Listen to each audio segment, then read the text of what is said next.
Olá a todos, muito bem-vindos mais uma vez ao nosso canal, o canal do Ramon, a nossa sala de aula.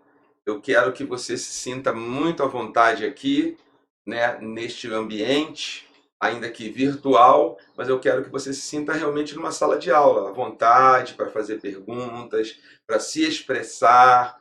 Eu não quero me sentir aqui solitário, viu? Só eu falando e sem ter essa sensação gostosa de, de ter aí, né, os outros, vocês participando, interagindo. Muito bem, então muito obrigado. Já desejo um feliz ano novo. Este é o nosso primeiro vídeo deste novo ano de 2020 e vamos continuar com o nosso assunto principal, nosso eixo principal na nossa sala de aula. Vamos até falar assim, desse curso, né, no sentido da trilha que estamos seguindo. O nosso eixo central é Jesus Cristo.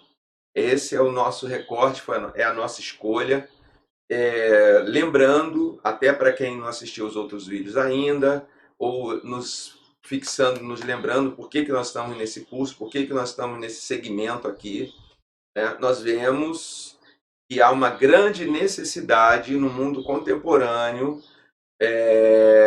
desde a própria igreja chamada de Cristo, de que se conheça a pessoa de Jesus, segundo as Escrituras, segundo a tradição teológica que fala a respeito de Jesus, e até o que não fala sobre Jesus. Enfim, há uma grande necessidade onde a pessoa que dá fundamento, que dá base a toda essa crença, a toda essa fé cristã, muitas vezes essa pessoa está sendo pouco conhecida, ou totalmente desconhecida, ou mal conhecida, porque aí já é até um problema. Na verdade, as três coisas são problemáticas, né? Pouco conhecida, mal conhecida ou não conhecida é um problema, porque se a nossa fé é cristã, nós precisamos saber, como diz as Escrituras, em quem temos crido. Paulo diz: Eu sei em quem tenho crido. Eu sei em quem eu tenho crido. Também sei que Ele é poderoso para fazer infinitamente mais do que tudo que pensamos, que cremos ou que exercemos. Enfim. Então, nosso eixo é realmente Jesus. Paramos nas últimas aulas no aspecto da encarnação de Cristo, aspecto também muito importante. Então, assim, se a pessoa de Cristo é pouco conhecida, aquilo que ele fez, né, obviamente, menos ainda, ou totalmente desconhecida. Então, nós temos procurado refletir sobre esses aspectos principais da revelação de Jesus Cristo, da cristologia, começando da encarnação e ligando essa encarnação à nossa própria vida, aos desafios da nossa vida e como podemos superar esses desafios, crendo na encarnação de Jesus, vislumbrando essa encarnação, meditando nessa encarnação, tirando dessa reflexão sempre né, debaixo da revelação escriturística, dos evangelhos, dos autores, da própria Bíblia inteira, mas sempre debaixo dessa influência, e a influência do Espírito Santo, sempre, né, Escrituras e Espírito Santo, sempre nessas referências, para que nós possamos refletir o melhor possível, expandir a nossa visão, nossa mentalidade, e aí atingirmos a nossa cultura cristã, nesse impacto dessas revelações, do que viemos a conhecer sobre Jesus. De novo, né, sei que ele é poderoso para fazer infinitamente mais. Isso é muito interessante, tem muito a ver com o dia de hoje. Muito bem, hoje nós vamos falar aqui sobre, ainda no segmento, né, da encarnação do Verbo, da encarnação de Jesus, o que isso vai trazer para a humanidade, né? Essa nova humanidade, algo que também temos falado aqui algumas vezes, a velha e a nova humanidade. Em Jesus, Deus, digamos assim, vem ao mundo que ele criara, ao mundo onde ele criara os seres humanos, e devido a um aspecto dos seres humanos de se afastarem, de se virarem as costas a esse Deus Criador, a esse Deus que os criou, a esse Deus que o amou desde antes da fundação do mundo, desde o princípio de todas as coisas, os criou com amor, os fez com amor, os colocou neste mundo como seus verdadeiros filhos, à sua imagem e semelhança. Esses seres humanos assim criados se voltam contra esta criação nesse aspecto, se é aquilo que teologicamente se chama de rebelião, se entra isso na raça humana, e essa humanidade que tem persistido, né? Tem sobrevivido neste planeta, neste mundo, do qual nós hoje que estamos aqui, os vivos, obviamente somos os representantes. Mas digamos assim, a grande explosão, né, do Evangelho, que quer dizer boas novas, o que essa notícia foi e é tão extraordinária da vinda de Deus ao mundo. Mas não é uma vinda qualquer, não é uma vinda com um evento de fenômeno climático, não é um evento, uma vinda com uma aparição angelical de poderes sobrenaturais, não é uma vinda, enfim, é uma vinda de uma maneira mais absurda possível para nós. Ele vem exatamente como um de nós. Eles se tornam de nós. Desde o ventre de uma mãe, desde ter sangue na veia, de ser concebido, né, de um bebê, nascer como qualquer bebê, se tornar um ser humano, né? Para que isso? Tudo bem, porque ele ia morrer e precisava ser um corpo humano para morrer, para dar sua vida por nós, derramar um sangue humano por nós, sim. Mas o que podemos aprender dali? Então, Deus, quando o apóstolo João disse no seu evangelho, e o verbo se fez carne e habitou entre nós, essa é a palavra habitou entre nós, no grego é a mesma tradução da palavra no hebraico, quando Deus falou a Moisés: e farás para mim um tabernáculo e habitarei no meio deles, no meio do povo. Então, em outras palavras, Deus fez o seu tabernáculo na terra, ele veio habitar na terra, ele veio estar entre nós, mas não, de novo, não veio assim como um ser estranho, alienígena, aquelas imagens daqueles filmes de ficção, naquela nave alienígena enorme sobre uma grande cidade de Tóquio, Nova York, sei lá o quê, pronta para invadir, interferir na história dessa humanidade. Não, ele nasce ali, no mais improvável dos lugares do mundo, no mais provável, no seio de uma família mais improvável do mundo, né? De gente pobre, de gente desmerecida dos poderes desse mundo, ou seja, naquilo que a humanidade mesmo criou, né? De exclusão, de rejeição, de guerras, de impérios prevalecendo sobre os mais fracos, dominantes e etc. Ali, naquele lugarzinho do mundo, ele nasceu. Ele entra na humanidade como um de nós. Portanto, está vindo uma nova humanidade. Essa é a ideia aqui. Está vindo ao mundo, veio ao mundo com Jesus uma nova humanidade. Essa nova humanidade, essa persona, essa personalidade em Jesus, o que nós podemos aprender com ela? E aqui eu estou usando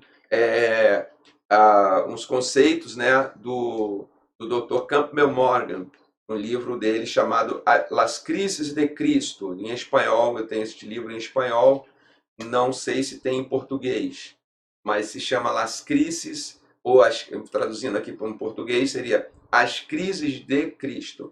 Certo? Então eu estou usando isso aqui para a nossa reflexão. Em Jesus, há uma harmonização na personalidade de Jesus, que harmoniza em si mesmo o espiritual e o material. Essa dicotomia, essa guerra entre material e espiritual que tem todo ser humano, tem toda a matéria, em toda coisa existente, Em Jesus não existe isso, há uma harmonia. Essa pessoa, essa humanidade dele harmoniza, né?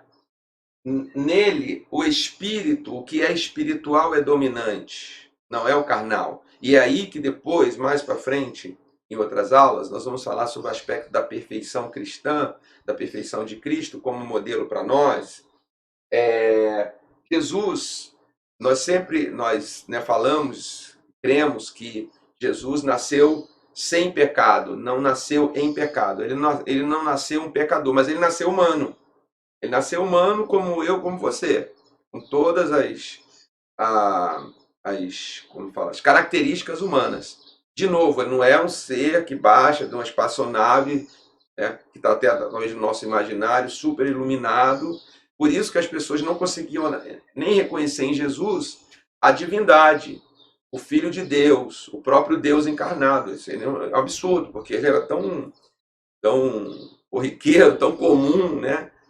E não dava para se olhar e crer imediatamente. Foi preciso muita coisa acontecer para isso chegar lá. Mas, enfim, o fato é que em todos nós, uma das características principais de nós, embora nós tenhamos uma espiritualidade, ela não é dominante no ser humano. O que é dominante no ser humano é aquilo que a Bíblia chama de carne, né? Ou seja, o aspecto menos espiritual do ser, o aspecto material, nossas preocupações, nossas ideias, nossa inteligência.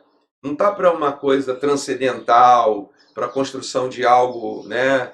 De algo. De vez em nunca aparece na humanidade alguém aí ao nível de um Bach, de um Beethoven, de um Einstein, que na área deles ali, mesmo que reduzido, consegue transcender, né, nesse aspecto aí de inteligência, mas também são homens, são pessoas que, apesar de um aspecto de uma inteligência transcender para algo mais espiritual, mais elevado do que o corriqueiro da vida ou das paixões humanas, mas eles também foram dominados por essas paixões humanas em algum aspecto da vida deles particular. Se formos estudar, vamos descobrir uma série de coisas muito parecidas com as nossas, como de qualquer pessoa. Falar, o Einstein fazia isso, fazia, né? O Einstein, o Einstein ficava bravo, ficava. O Einstein, nossa, se revoltou, bateu a porta. O Bar, né? Os nossos gênios, as nossas pessoas dos patamares da nossa história, assim, que a gente coloca, né? Como representantes que nós entendemos como perfeição, tiveram isso. Por quê? Porque todo ser humano ele não vive mais para o espiritual, ele vive mais para o chamado carnal. E em Jesus, nessa personalidade de Jesus, o espírito é dominante, o espírito dele, as coisas espirituais, ele vive para isso, embora totalmente ligado, né? Porque eu quero até esclarecer isso.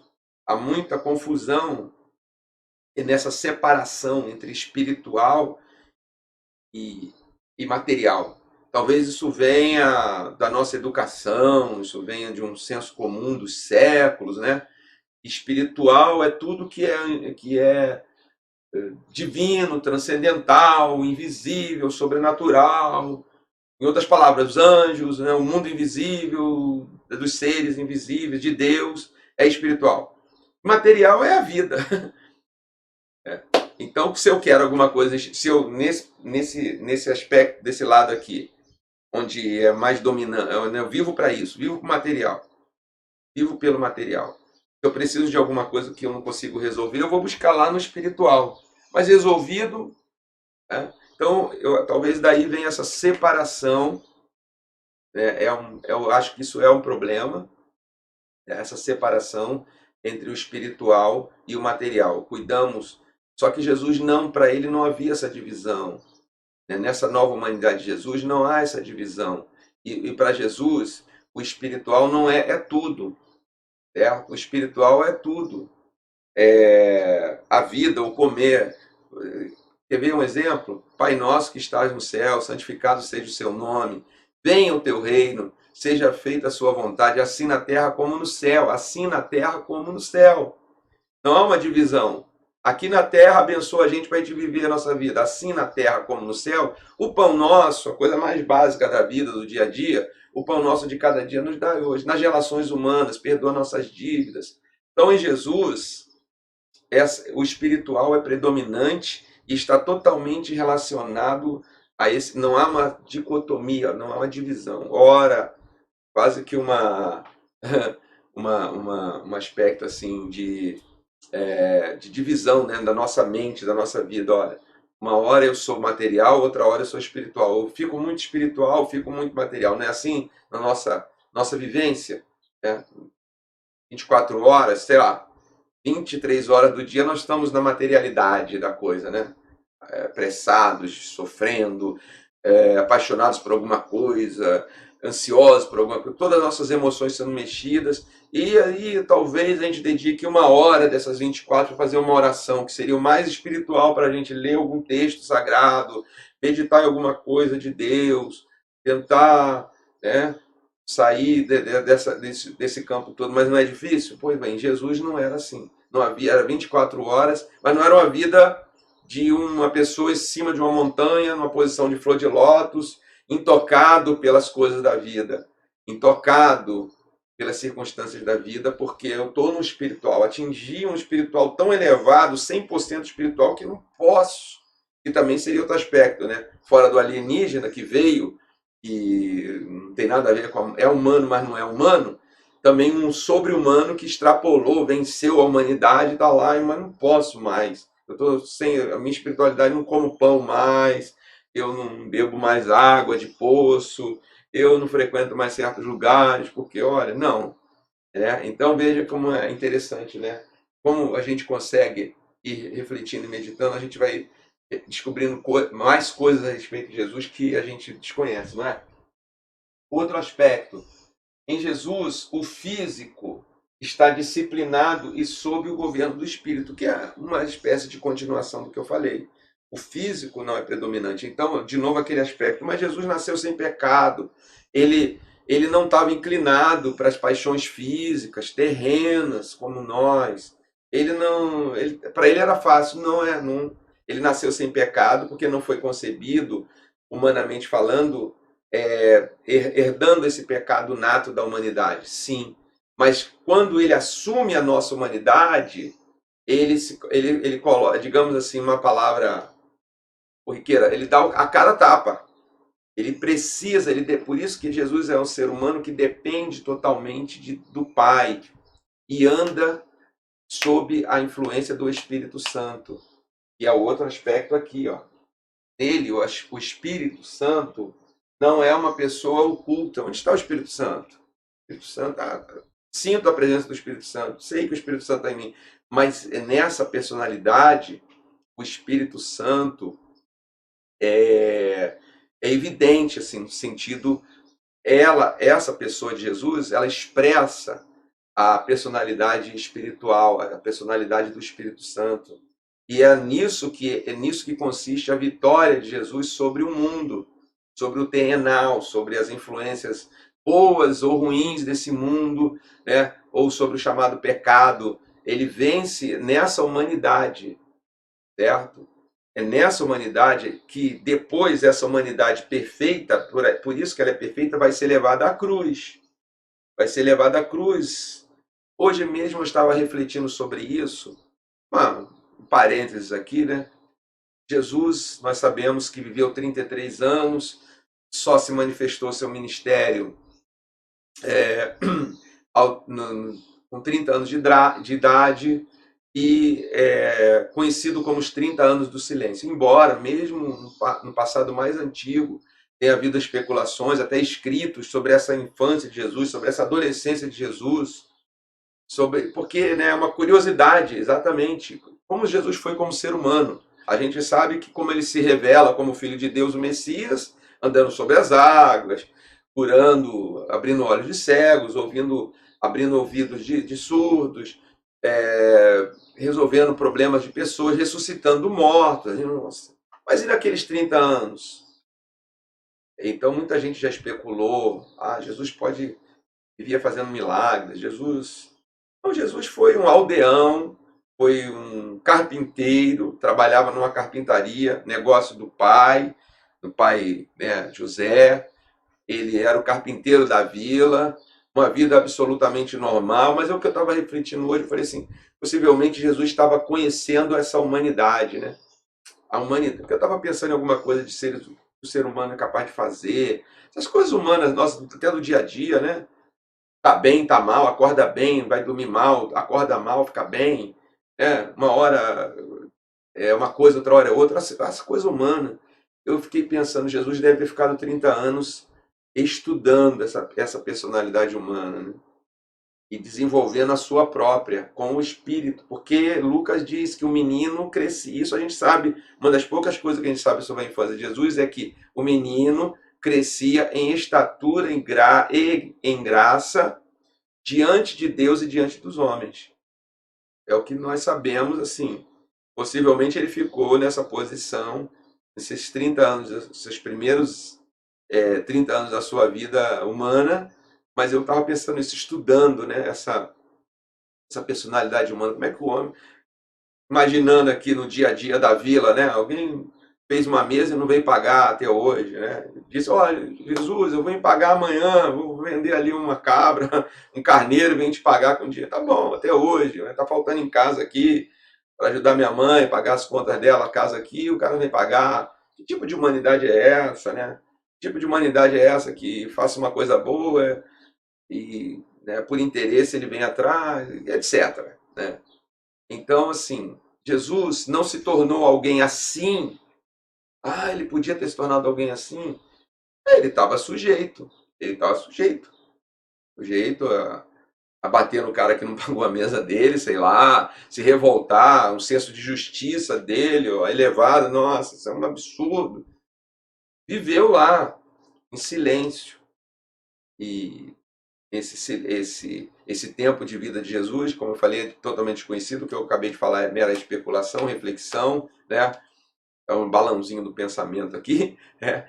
Mas não tem nenhuma base para afirmar isso, apenas especulação, mas o fato é que Jesus estava ali no meio de tudo isso, desenvolvendo a sua perfeição, a humanidade perfeita que ele é.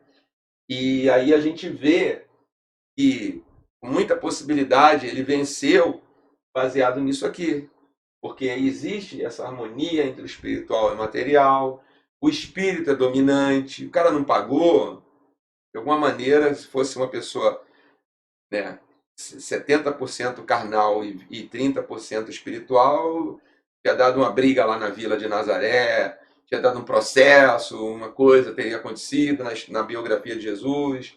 Em algum momento da sua personalidade, ele ia revelar isso? Não. Em Jesus, o físico está disciplinado e sob o governo do espírito.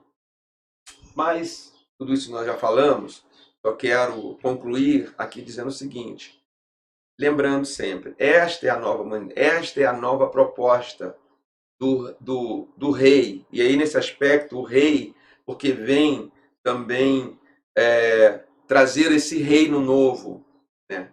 Trazer esse reino novo, dessa nova humanidade, reino no sentido de uma nacionalidade, uma identidade, uma presença no mundo, né? Sob um governo, o governo de Deus. E ele viveu isso e ele inaugura, e ele chama isso de reino de Deus, onde existe essa possibilidade de, em Jesus, nos tornarmos membros e participantes desse novo reino, o reino de Deus, que é a continuação do projeto de Deus, o projeto que começa lá na criação, ou seja, em Jesus, a porta se abre, Deus vem encontrar-se com aqueles a quem ele tinha criado, e aqueles a quem ele criou se reencontram com o seu Criador na pessoa de Jesus, em todas as ações, e aí as ações que eu quero dizer conhecidas das Escrituras, as ações, os gestos de Jesus vão revelar essa sabedoria de Deus, vão revelar essa infinitude de procedimento de Deus, vão revelar o amor incondicional e eterno de Deus, infinito de Deus. Voltando até aquele exemplo, você não encontra em Jesus um amor interesseiro, um amor com base no momento. Ele ama até aqueles que, aliás, é o que ele diz que nós devemos fazer como cristãos, como seus seguidores, seus discípulos. Amem a seus inimigos, orem pelos que vos perseguem. Isso não é um mandamento de quem não faz isso. Ele fazia isso, ele fez isso, né? O ladrão lá na cruz e outras, até mesmo depois da sua ressurreição, até mesmo aqueles que o negaram, ele mostra o seu amor. Tu me amas, então. Tu me amas. Ele continua amando, ele continua revelando sempre, né? Mesmo depois da morte. Ninguém sabe o que alguém sentiu depois da morte. A gente só sabe de uma pessoa que voltou da morte aqui nesse mundo, que é Jesus. E o que ele vem sentindo depois da sua própria morte injusta, cruel e tudo isso, é amor. Né? E é este amor cristão que a gente precisa também aqui deixar como um grande dever de casa, né? Da casa humana que a gente vive. A partir de Jesus Cristo, a gente conhecer esse amor, refletir sobre esse amor, pensar sobre esse amor de Jesus, porque esse é o amor, e é esse sentimento que permeia o novo homem, a nova criatura. Então, é isso que nós temos para hoje aqui. Agradeço a você pelo tempo de ter estado aqui. Espero que você tenha um dia, uma vida, né, abençoada, que possamos juntos encontrar Jesus, que possamos juntos falar sobre Jesus, que possamos juntos conhecer melhor Jesus e trazer seu conhecimento para enriquecer o nosso conhecimento. E aqui fica a proposta da nossa sala, do nosso espaço, do nosso canal. Um grande abraço e até a próxima.